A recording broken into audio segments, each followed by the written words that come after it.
الحمد لله الذي خلق الخلائق بقدرته وزح الأرض بمشيته واستوى على الأرش بعرادته، ونشهد أن لا إله إلا الله وحده لا شريك له، ونشهد أن سيدنا ومولانا محمدًا عبده ورسوله. أما بعد فأعوذ بالله من الشيطان الرجيم. بسم الله الرحمن الرحيم. إن لك في النهار سبحا طويلا واذكر اسم ربك وتبتل إليه تبتيلا، رب المشرق والمغرب لا إله إلا هو فاتخذه وكيلا. قال النبي صلى الله عليه وسلم: بعثت أنا والساعة كهاتين، أو كما قال عليه الصلاة والسلام.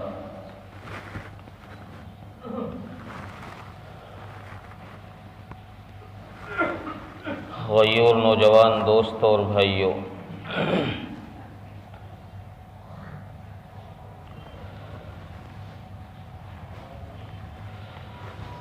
ہم اس دنیا میں جو آئے ہیں تو ایک اور دوسری دنیا سے گزر کر یہاں آئے ہیں. جس دنیا سے ہم یہاں اس دنیا میں آئے ہیں اس دنیا کا نام عالم ارواح ہے. وہاں اس طریقے سے روح اور جسم کا تعلق نہیں تھا جیسا تعلق آج ہمارا ہے. آج تو جسم اور روح دونوں ملے ہوئے ہیں تو انسان بنا ہے. عالم ارواح کے اندر روح الگ تھی، جسم کسی اور جگہ پر الگ تھے. پھر اللہ تبارک و تعالی نے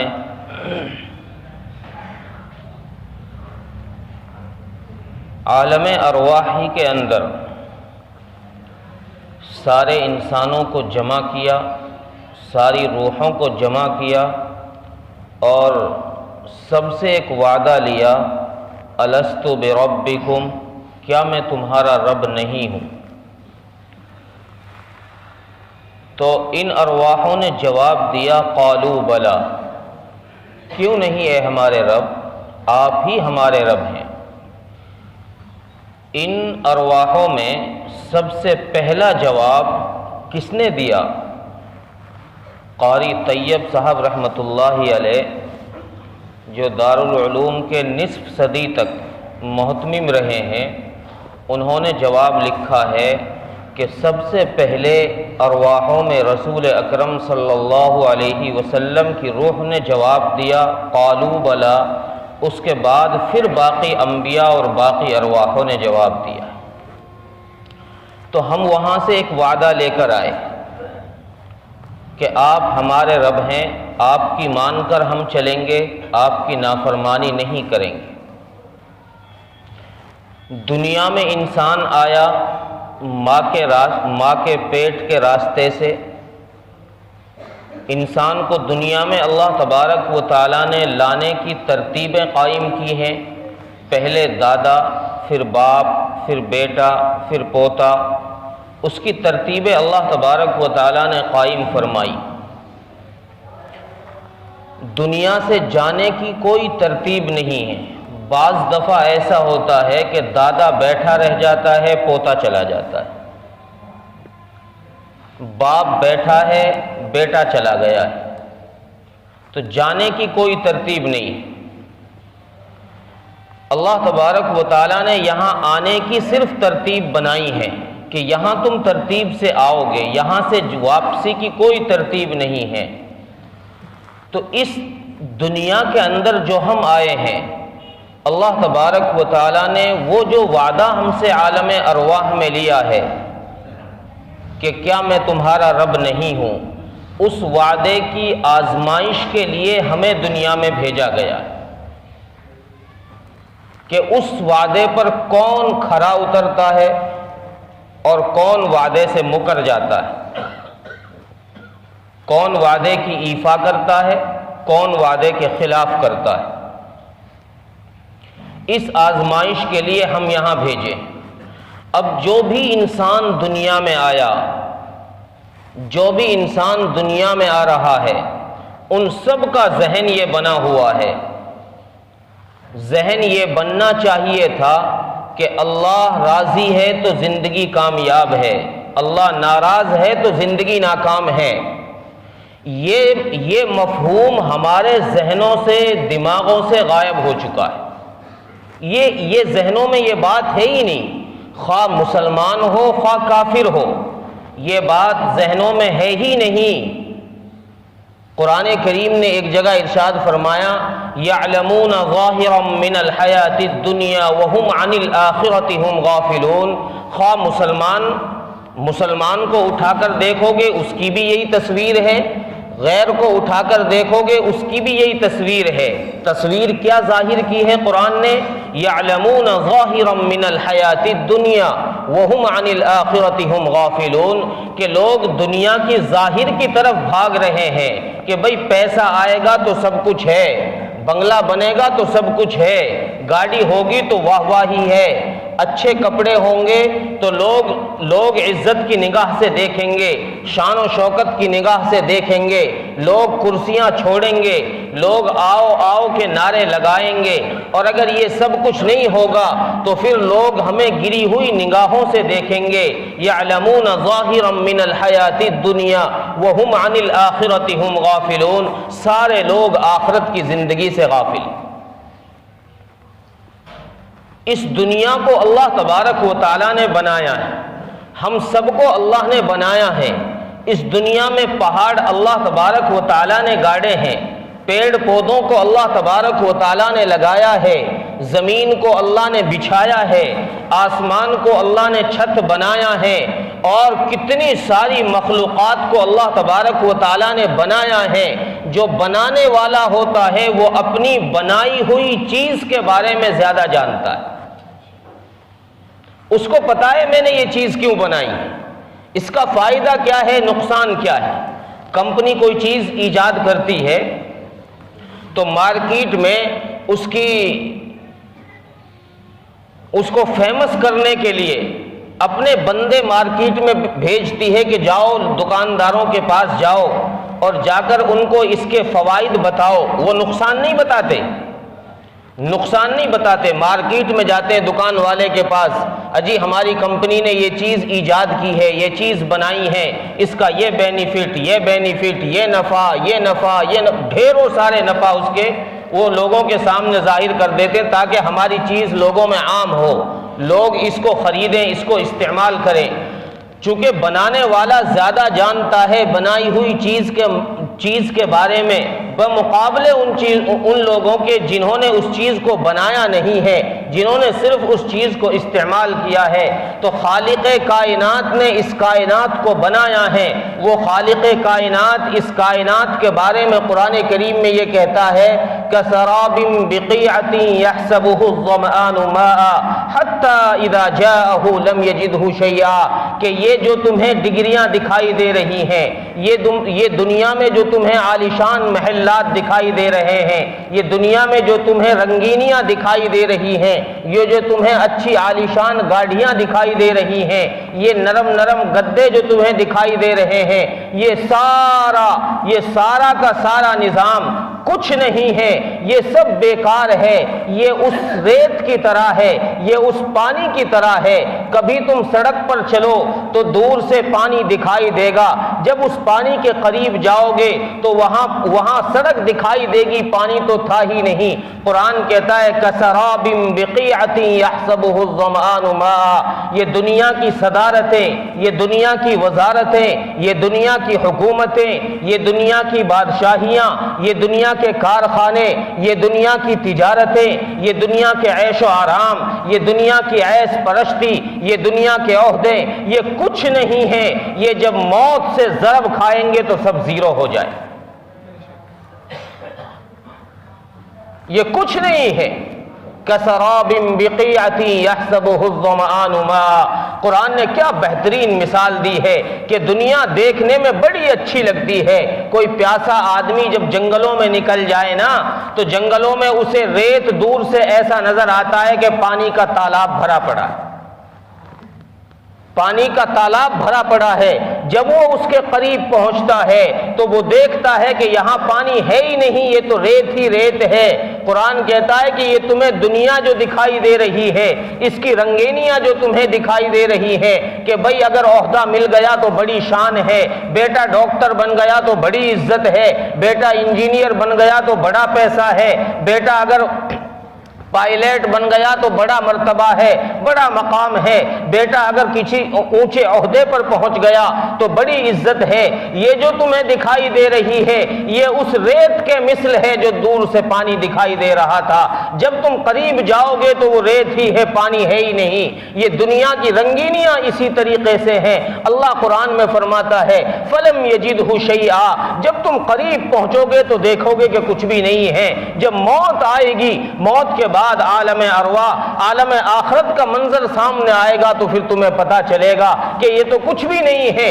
حالانکہ دنیا میں سوچتا تھا کہ بھئی میرے پاس تو بنگلہ بھی آ گیا، میرے پاس تو گاڑی بھی آ گئی، میرے پاس تو عہدہ بھی آ گیا، میرا تو مکان بھی اچھا ہو گیا، میری تو عزت بھی اچھی ہونے لگ گئی، لوگ مجھے ہر جگہ پوچھتے ہیں، لوگ میری شان کے قصیدے گاتے ہیں، لوگ میری عزت کے قصیدے بیٹھ بیٹھ کر سناتے ہیں دوسروں کو، میں تو بڑی عزت والا ہوں۔ لیکن جب موت سے ٹکرائے گا تو پھر اس کا کھیل جب ختم ہوگا تو پھر وہی زیرو ہو جائے گا، پھر زیرو رہ جائے گا۔ اس لیے ساری دنیا میں ہماری یہ محنت ہے کہ لوگوں کے ذہن میں یہ بات بیٹھ جائے کہ اللہ راضی ہے تو کامیابی ہے، اللہ ناراض ہے تو ناکامی ہے۔ رسول اکرم صلی اللہ علیہ وسلم نے حدیث میں ارشاد فرمایا الا وان الاسلام دائرۃ فدوروا مع الکتاب حیث زار، کہ ایک وقت، اب تو یہ وقت ہے کہ اسلام حرکت میں ہے، اسلام کی چکی حرکت میں ہے، تمہیں سب کچھ صحیح چلتا دکھائی دے رہا ہے، سارا نظام چل رہا ہے۔ نبی اکرم صلی اللہ علیہ وسلم نے اپنے زمانے کے لیے یہ بات ارشاد فرمائی تھی کہ آج تو تمہیں دکھ رہا ہے اللہ کی نصرتیں بھی اتر رہی ہیں، اللہ فتوحات کے بھی دروازے اللہ نے کھول رکھے ہیں، ہر طرف سے عزتیں تمہیں مل رہی ہیں، آج تو اسلام حرکت میں ہے، اسلام کی چکی چل رہی ہے، سارا نظام صحیح چل رہا ہے۔ ایک وقت آئے گا کہ جب اسلام جب حکمرانوں کے راستے الگ ہو جائیں گے، قرآن کا راستہ الگ ہو جائے گا۔ الا وان السلطان سیفترقان فلا تفارق الکتاب، ایک زمانہ آئے گا کہ حکمرانوں کے راستے الگ ہوں گے، قرآن کا راستہ الگ ہوگا، قرآن تمہیں سیدھی راستے کی طرف لے کر جائے گا، حکمران تمہیں غلط راستے کی طرف لے کر جائیں گے۔ تمہیں یہ لگے گا کہ اگر صدارت چھوڑ دی، اگر میں نے کرسی چھوڑ دی، اگر میں نے اپنا عہدہ چھوڑ دیا، اگر میں نے اپنی کمائی چھوڑ دی، اگر میں نے اپنا کارخانہ چھوڑ دیا، اگر میں نے اپنی تجارت چھوڑ دی تو میرا بیڑا غرق ہو جائے گا، میں تو برباد ہو جاؤں گا، میں کسی مرض میں نہیں رہوں گا۔ اللہ کے نبی صلی اللہ علیہ وسلم نے ارشاد فرمایا فلا تفارق الکتاب، اس وقت میں تم قرآن کا راستہ نہیں چھوڑنا، اس وقت تم حکمرانوں کے راستے چھوڑ دینا۔ الا وانہ سیولی علیکم امراء، ایک وقت آئے گا تم پر ایسے حکمران آئیں گے، ان اطعتموہم اضلوکم وان خالفتموہم قتلوکم، کہ جب تم ان کی اطاعت کرو گے، اگر تم نے حکمرانوں کی ہاں میں ہاں ملائی تو وہ تمہیں عزت کے ساتھ رکھیں گے، تمہاری کرسی بھی برقرار رہے گی، تمہاری تجارت بھی برقرار رہے گی، تمہارے عہدے بھی برقرار رہیں گے، اور اگر تم نے ان کی مخالفت کی وَإِنْ خَالَفْتُمُوهُمْ قَتَلُوكُمْ، اگر تم نے ان کے راستے کے خلاف چلنا شروع کر دیا، ان کی ہاں میں ہاں نہ ملائی تو پھر تمہیں وہ قتل کر دیں گے۔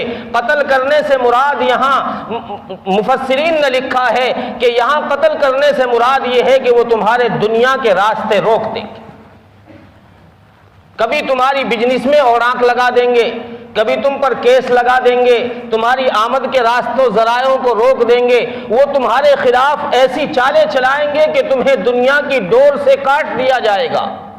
دنیا ہاتھ سے نہیں چھن سکتی ہے، دنیا تو اللہ تبارک و تعالیٰ نے جتنی مقدر میں لکھ دی وہ مل کر رہے گی، اس کو تو کوئی چھین نہیں سکتا۔ ہاں دنیا کی ڈور تمہیں اپنے ہاتھ سے ٹوٹتی ہوئی دکھائی دے گی کہ بھئی اب کارخانہ جو چل رہا تھا، اس سے پہلے اس کارخانے کے ذریعے سے روزی روٹی مل رہی تھی، جو دکان چل رہی تھی اس کے ذریعے سے روزی روٹی مل رہی تھی، اب یہ لوگوں نے اس دکان کو بند کر دیا ہے، حکومت نے یہ دکان بند کر دی ہے، فلاں صاحب نے یہ دکان بند کر دی ہے، اب روزی کہاں سے آئے گی؟ اللہ کے نبی صلی اللہ علیہ وسلم نے ارشاد فرمایا اگر ایسا وقت تم پر آ جائے، ایسا وقت تم پر آ جائے تو فلا تفارق الکتاب، پھر تم کتاب کے خلاف نہ جانا، قرآن کے موافق عمل کرنا۔ صحابہ اکرام رضوان اللہ علیہم اجمعین نے پوچھا یا رسول اللہ، ایسے وقت میں جب کارخانہ بھی بند ہو جائے اور ملازمت بھی چھوٹ جائے، عہدہ بھی چھن جائے، پھر فاقوں کی نوبت آنے لگ جائے تو اب کیا کریں؟ قالوا وماذا نسمع یا رسول اللہ، اللہ کے نبی ہم کیا کریں گے اس وقت؟ اللہ کے نبی صلی اللہ علیہ وسلم نے ارشاد فرمایا کہ صبر کرنا اور سہ جانا، جتنی مصیبت آئے۔ اللہ کے نبی نے یہ نہیں فرمایا کہ تم سود کے حلال ہونے کے بھی راستے ڈھونڈ لینا مولوی سے جا کر، مفتی سے جا کر، کہ تم بیاج کے حلال ہونے کی بھی گلیاں نکال لینا جا کر کہ جی اس طریقے سے حلال کرا دو، اس طریقے سے جائز کے راستے نکال دو، اس میں تو یہ مسئلہ ہے، اس میں تو یہ مسئلہ ہے، یہاں یہ پریشانی ہے، راستے نکلوا لینا۔ اللہ کے نبی نے فرمایا نہیں، صبر کرنا اور سہ جانا۔ کونوا کآل عیسیٰ، جیسے عیسیٰ علیہ السلام کے ساتھیوں نے صبر کیا اور سہ گئے۔ کیسے؟ نشروا بالمناشیر، کہ ان کو آروں سے چیر دیا گیا لیکن اللہ کے ایک ہونے کا انکار نہیں کیا، اللہ کے ایک ہونے کا انکار نہیں کیا۔ اللہ کے نبی نے کیا فرمایا کہ تمہیں ان حالات میں جمع رہنا ہے، ڈٹے رہنا ہے، صبر کرنا ہے۔ اور پھر آگے ایک حدیث میں اللہ کے نبی صلی اللہ علیہ وسلم نے ارشاد فرمایا الا میتۃ خیر، الا میتۃ فی طاعۃ اللہ خیر من حیات ومعصیۃ الخالق، کہ اللہ کی اطاعت میں مر جانا یہ اللہ کی نافرمان بن کر زندگی سے بہتر ہے۔ اللہ کی اطاعت میں مر جانا، اللہ کی فرما برداری میں جان دے دینا، یہ اللہ کے نافرمانی کے کام کر کر زندگی گزارنے سے بہتر ہے۔ آج ہمارا حال کیا ہے؟ ہم اپنے حال پر غور کر کے دیکھیں، ہم کس دور میں جی رہے ہیں، ہم کس زمانے میں جی رہے ہیں، ہمارا حال کیا ہے؟ ہماری زندگی کی پٹری کس سے مل رہی ہے؟ قرآن سے مل رہی ہے یا گمراہوں سے مل رہی؟ اور اللہ کے نبی صلی اللہ علیہ وسلم نے ارشاد فرمایا کہ یہ خود تو گمراہ ہے ہی، یہ خود تو گمراہ ہے ہی، یہ خود تو دوزخ پہ چلنے والے ہیں، دوزخ میں جانے والے ہیں، اگر تم نے ان کی اطاعت کری تو یہ تمہیں بھی ساتھ لے کر جائیں، یہ تمہیں بھی ساتھ لے کر جائیں گے۔ لا علمی کا بہانہ نہیں چلے گا کہ میں جانتا نہیں تھا، اس دور میں نہ جاننے والے نہیں ہیں، علم الحمدللہ بہت ہے۔ آپ کسی ان پڑھ سے ان پڑھ آدمی سے جا کے بات کر کے دیکھو، وہ تمہیں مفتی کا بھی باپ ملے گا، وہ تمہارے مسئلے بتانے سے پہلے تمہیں فتویٰ دے دے گا۔ آپ اس سے حلال حرام کی کوئی بات کر کے دیکھو، جی مجھے پتا ہے، مجھے پتا ہے۔ تو لا علمی کا تو کوئی سوال ہی نہیں ہے کہ بندہ جانتا نہ ہو۔ اس دور میں علم الحمدللہ بہت ہے، لیکن ماننے والے لوگ کم ہیں، عمل کرنے والے لوگ کم ہیں۔ ہم نے قرآن کے راستے کو ایک طرف رکھ دیا ہے، ہم نے اپنی نفسانی خواہشات والے راستے پر عمل کرنا شروع کر دیا ہے، ہم اس کی اطاعت میں زندگی گزار رہے ہیں کہ ہو سکتا ہے کامیابی مل جائے، لیکن جب موت سے یہ زندگی ضرب کھائے گی، جب اللہ کا امر نافذ ہوگا، اللہ کا امر آئے گا، تو پھر انسان کی زندگی کی ساری بٹل زیرو ہو جائے گی۔ ساری محنت زیرو ہو جائے گی۔ پھر اس کے جس کو یہ کہا کرتا تھا کہ یہ بنگلہ بھی میرا، یہ گاڑی بھی میری، یہ زمین بھی میری، یہ دکان بھی میری، یہ آفس بھی میرا، یہ تجارت کے سارے اشیاء میرے، یہ سارے ذرائع میرے، جب موت آئے گی تو پھر ان سب کو کہا جائے گا کہ یہ بھی پرایا، یہ بھی پرایا، پھر کوئی اپنا نہیں ہوگا۔ آج تو بھائی کے حق کو دبا کر کہتا ہے کہ میرا ہے، بہنوں کا حق کھا کر کہتا ہے میرا ہے، پڑوسی کا حق کھا کر کہتا ہے میرا ہے، لیکن جب موت آئے گی تو یہ سب پرایا ہو جائے گا، اور اس کے پاس کیا بچے گا سوائے جہنم کی آگ کے؟ اس کے پاس کچھ نہیں بچے گا۔ اس لیے اللہ کے نبی صلی اللہ علیہ وسلم نے ارشاد فرمایا کہ اللہ کی فرما برداری میں رہو اور جان چلی جائے تو یہ بہتر ہے اس سے کہ تم نافرمانی میں رہو اور تمہیں زندگی جینے کا موقع ملتا رہے۔ چونکہ تم جو وعدہ کر کر آئے ہو رب سے، جو وعدہ کر کر آئے ہو رب سے، اس وعدے کے ایفا کے لیے، اس وعدے کی آزمائش کے لیے تمہیں دنیا میں بھیجا گیا ہے کہ تم نے اس دنیا میں آنے کے بعد اللہ کے اس وعدے کو جو تم نے عالم ارواح میں کیا تھا کتنا پورا کیا ہے، کتنا اس وعدے سے مکرے ہو۔ اس وعدے کی آزمائش کے لیے دنیا میں بھیجا گیا ہے، اور یہ بہت لمبا ٹائم نہیں ہے، بہت لمبا ٹائم نہیں ہے جو ہمیں دکھائی دے رہا ہے۔ نبی اکرم صلی اللہ علیہ وسلم نے ارشاد فرمایا بعثت انا والساعۃ کہاتین، کہ میں اور قیامت دونوں ایسے ہیں۔ اللہ کے نبی نے دو انگلیاں کھڑی کر کے ارشاد فرمائی کہ میرے اور قیامت کے آنے میں اتنا فاصلہ ہے جتنا ان دو انگلیوں میں فاصلہ ہے۔ سیدھی انگلی، شہادت والی انگلی، اور یہ بیچ والی انگلی، جتنا ان میں فاصلہ ہے نبی نے فرمایا اتنا مجھ میں اور قیامت میں فاصلہ ہے۔ اب اندازہ لگاؤ یہ دور ہے یا نزدیک؟ اب سوچ کے دیکھو، یہ 50 سال کی زندگی، یہ 60 سال کی زندگی، یہ 100 سال کی زندگی، یہ قیامت کے مقابلے میں، آخرت کی زندگی کے مقابلے میں اتنی ہی ہے جتنی ان دو انگلیوں کے درمیان فاصلہ ہے۔ اور ہم اس اتنی سی زندگی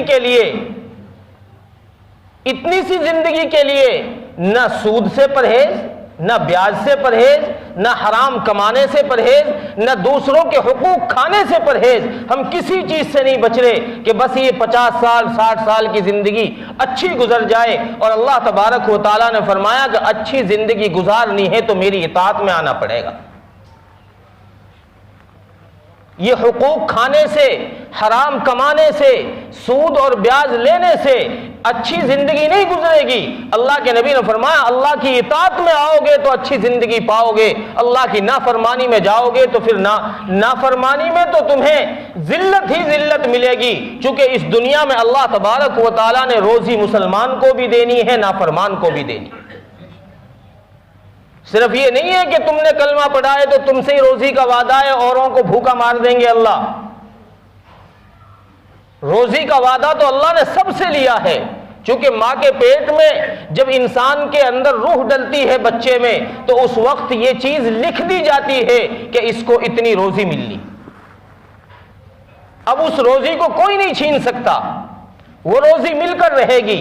اب اس روزی کو لینے کے لیے اس دنیا میں اللہ تبارک و تعالیٰ نے راستے بتائے کہ یہ حلال ہے، یہ حرام ہے، یہ جائز ہے، یہ ناجائز ہے، کس راستے سے لینا چاہتے ہو۔